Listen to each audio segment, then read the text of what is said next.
कांग्रेस सांसद राहुल गांधी ने एक बार फिर चुनाव आयोग और बीजेपी पर हमला बोला है और इस बार राहुल ने एक नहीं बल्कि दो हमले किए हैं। उन्होंने एक ही शख्स के 3 विधानसभा चुनाव में वोट डालने की बात पर तो चुनाव आयोग को घेरा ही, तो साथ ही लोकसभा चुनाव के वक्त के सीसीटीवी फुटेजेस नष्ट किए जाने पर भी आयोग की मंशा पर सवाल उठाए। देखिए ये रिपोर्ट।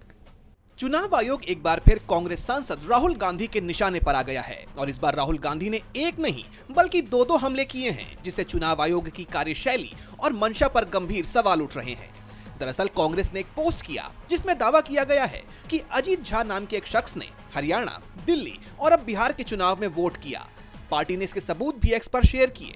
कांग्रेस ने लिखा कि ये अजीत झा है। अजीत झा ने हरियाणा चुनाव, दिल्ली चुनाव और अब बिहार चुनाव में वोट किया है। अजीत झा के पिता मिथिलेश झा के भी 3 वोटर आईडीज हैं। ये है नरेंद्र मोदी और चुनाव आयोग की वोट चोरी व्यवस्था। आदमी 1 और वोट 3। इसी वोट चोरी व्यवस्था का पर्दाफाश नेता विपक्ष राहुल गांधी ने अपनी प्रेस कॉन्फ्रेंस में किया था।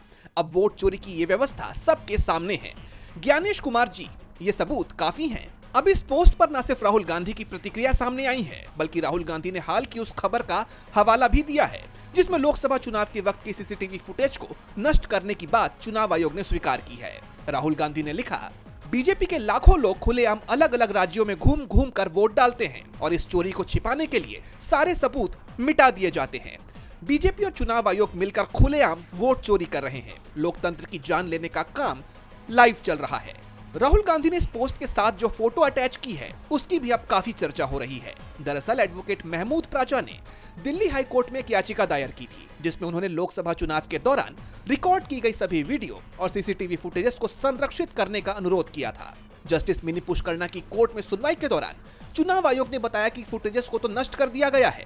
आयोग ने इसके पीछे 30 मई 2025 को जारी संशोधित दिशा निर्देशों का हवाला दिया, जिनके तहत फुटेजेस को केवल 45 दिनों तक ही रखा जाना था, बशर्ते चुनाव परिणाम को चुनौती देने वाली कोई याचिका ना हो।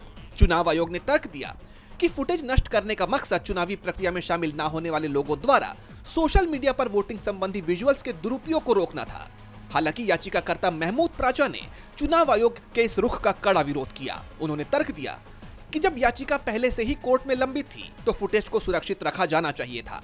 चुनाव आयोग की 2023 की हैंडबुक के पैराग्राफ 19.10.4 में स्पष्ट रूप से किसी भी कानूनी कार्यवाही के दौरान वीडियो रिकॉर्डिंग्स को सुरक्षित रखने का निर्देश दिया गया है। इस पूरे घटनाक्रम से चुनाव आयोग के गैर जिम्मेदाराना रवैये और मंशा पर गंभीर सवाल उठते हैं। जानकारों का कहना है कि 45 दिनों वाला नियम लागू होने के बावजूद जब मामला कोर्ट में लंबित हो तब भी वीडियो रिकॉर्डिंग्स को सुरक्षित रखने का स्पष्ट निर्देश मौजूद है। इसके बावजूद आयोग का वीडियो डिलीट कर देना कहीं न कहीं उसकी पारदर्शिता पर शक पैदा करता है। पहले से ही लोकसभा चुनाव के नतीजों पर सवाल उठते रहे हैं, लेकिन अब सीसीटीवी फुटेज को नष्ट करने के चुनाव आयोग के इस कदम से चुनाव नतीजों पर शक और गहरा गया है, जिससे विपक्ष के वोट चोरी के आरोपों को बल मिलता दिख रहा है।